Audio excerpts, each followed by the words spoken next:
together.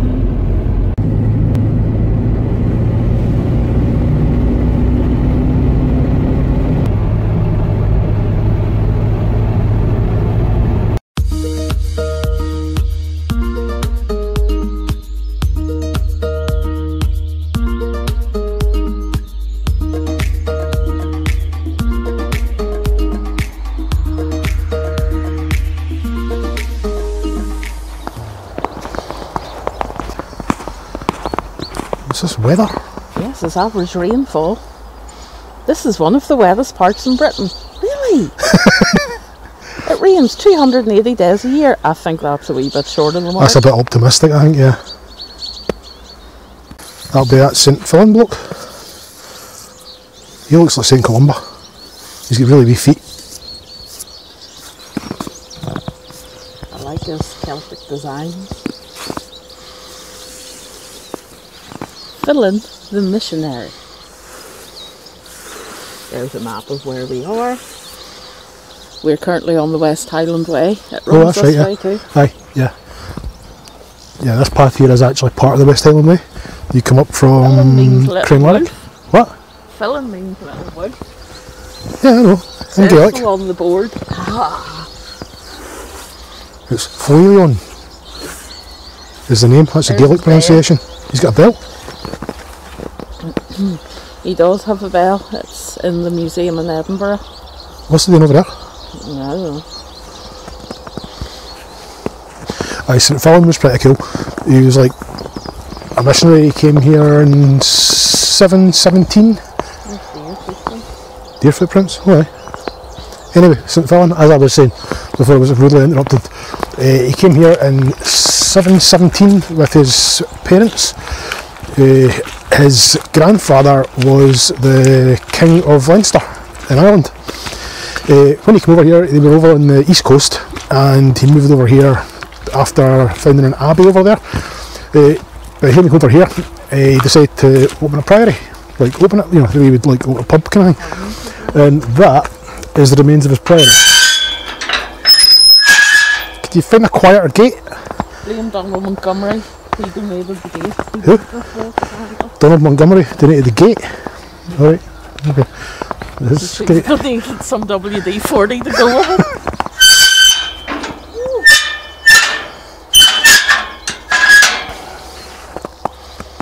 You done? Oh, nice, actually on the West Highland Way. I told you. Well, I never told you, I told the camera. Yeah, West Highland Way. Right here. Up there, and it takes you up to Tyndrum. Or Tyndrum, as the foreigners say. This is an Augustinian priory from the late 13th century. Alright. Early 13th century, even. Early 13th century. My hands are too cold, I've got brain freeze. No, that's the early 14th century. Yeah, but the 13th century is the 1200s.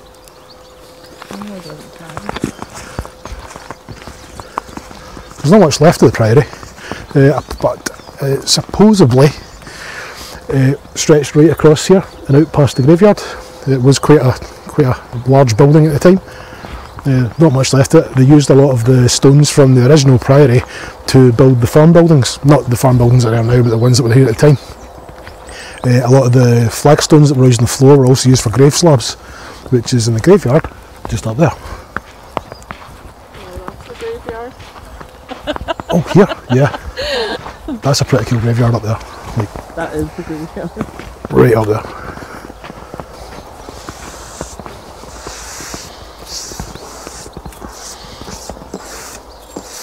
Probably at Scotland's Rural College. I'm glad I cleared that.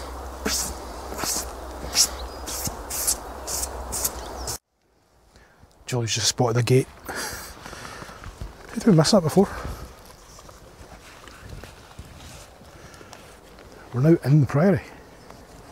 Well, what's left of it.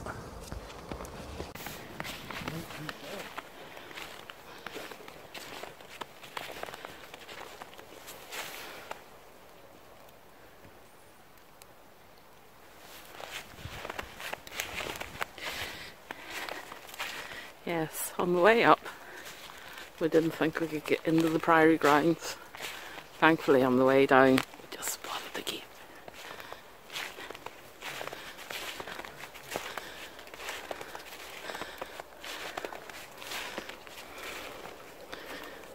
It is really quite fabulous here.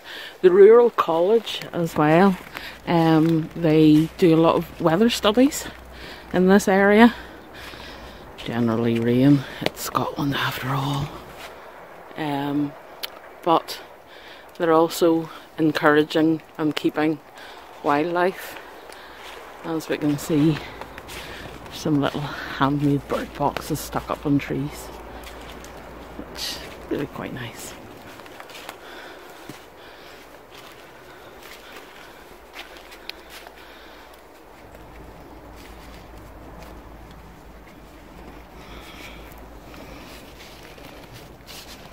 What about the Bruce was here?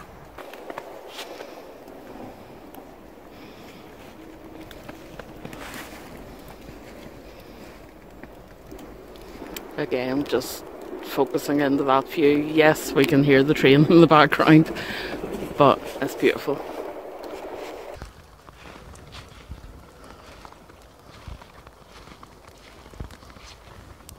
Just think, Robert the Bruce was in here, in this room,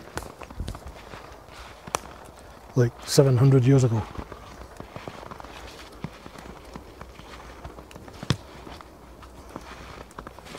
So where's the well? Right. Is that it there? That's a puddle. Okay. Yeah, there's supposed to be a priest's well here. There's a story about the well as well. Is it the well as well? Yeah, there's a story about the well as well. Oh yeah, the well. There's a well somewhere around here called the Priest's Well. Apparently it has healing powers. To get the healing powers to work, you take a pebble and walk around a little cairn in front of the well 3 times, and then place the pebble on top, and you're healed. But crazy people, Here we go. people Yeah, with mental issues, right. would have been trailed around 3 times with their pebble and then left to lie out in the church overnight. Oh, no, they were dunked in the River Fillan. Yes, they also put them in the river. Yeah, the River Fillan's just over there. It's very like St Fillans because there was a lot of walking around things in circles and being left to lie out in churches overnight. Yeah, you had to walk around the church three times, and then they tie you up inside. Apparently here they dunked you in the river, and then they tied you to the font, and if by the morning the bonds were loosened, then they considered you cured. If they were still tight, you were still mad. This is the remains of St Fillans Monastery. Little remains. Going to head up and have a look at the graveyard. There's apparently some 7th century grave slabs. I'd imagine they'll be covered in snow and we'll not actually see them. There's a wee information board.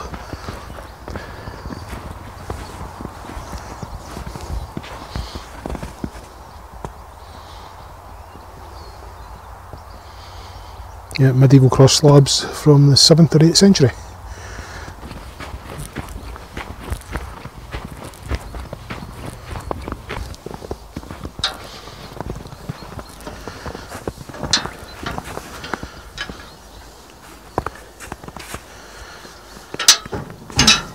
Good job.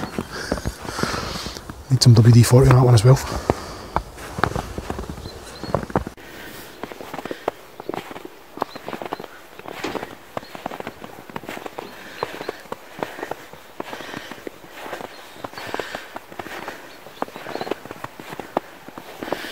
There's a Captain Gregor McGregor.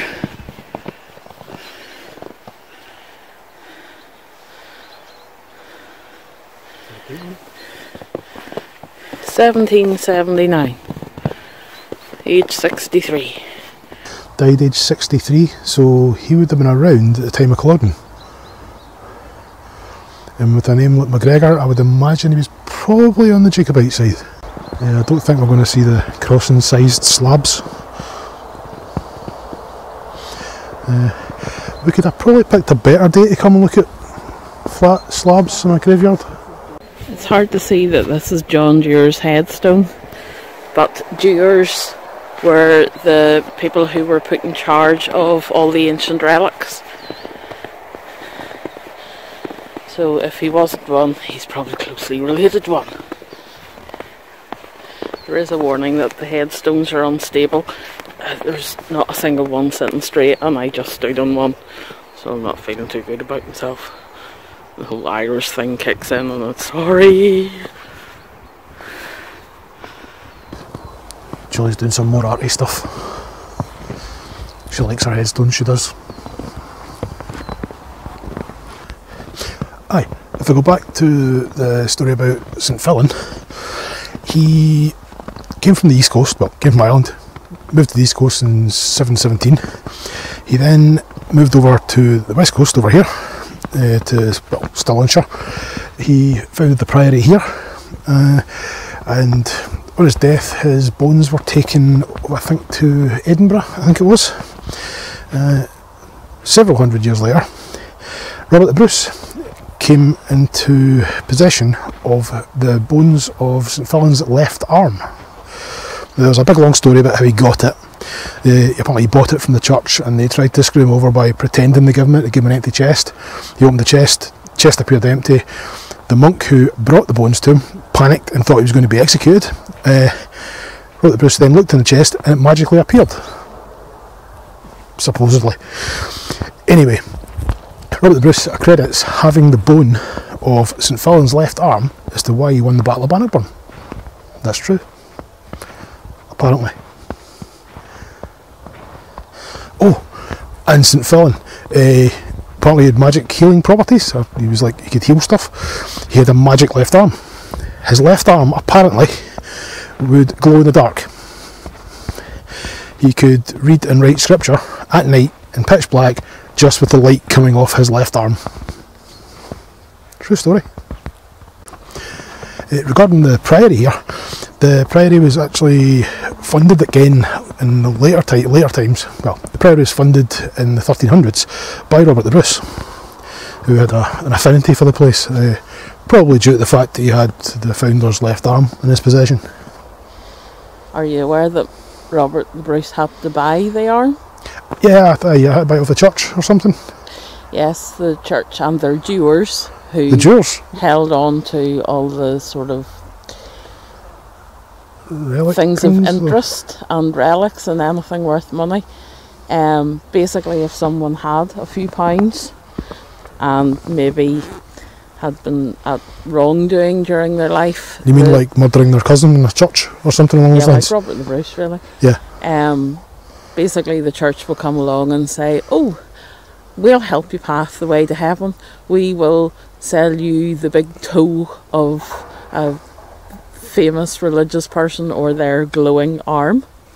Right. And it will help your pathway to heaven. Oh, okay. And obviously Robert the Bruce was feeling very guilty after he had killed his cousin. Plus, he was on the side of the English until he started kicking it all off again. Yeah.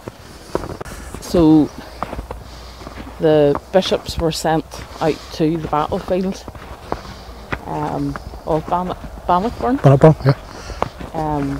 To see Robert the Bruce. They had with them a chest which should have had the arm of St Fillan in it, but the priests had rethought their situation, shall we say, and decided that maybe Robert the Bruce wasn't worthy of such an important relic.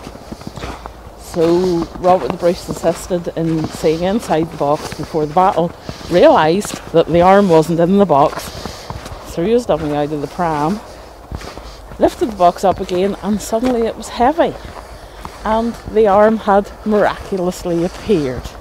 Told you it was a true story. Ta-da.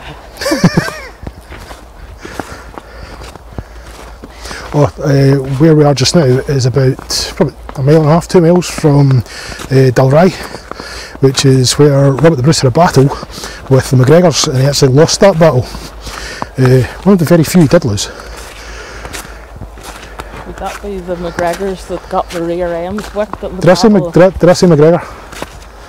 McDougall's. It was the McDougall's. The MacGregors were on his side. Yeah, he had a battle in Dalry with the McDougals, who beat him, and he fled off in that direction, over there. And there's a legend that he threw his sword into a small lock-in over there. Now there's no lock-in over there now because obviously drainage has changed over the hundreds and hundreds of years. But apparently his sword is in a field over there somewhere. Where are we going?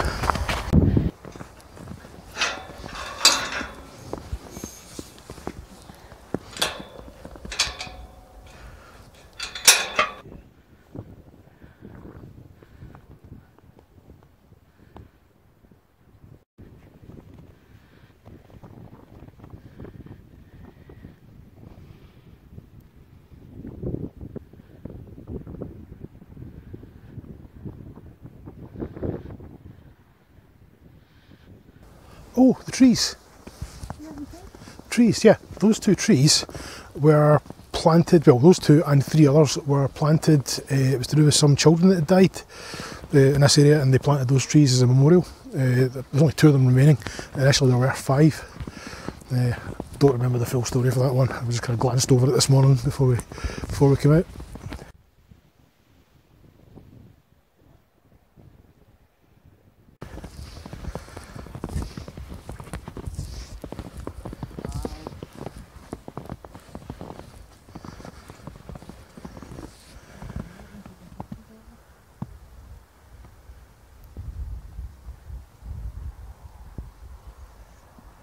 So you can't even see the top of 𝕻𝖙𝖗𝖆𝖙𝖍 today.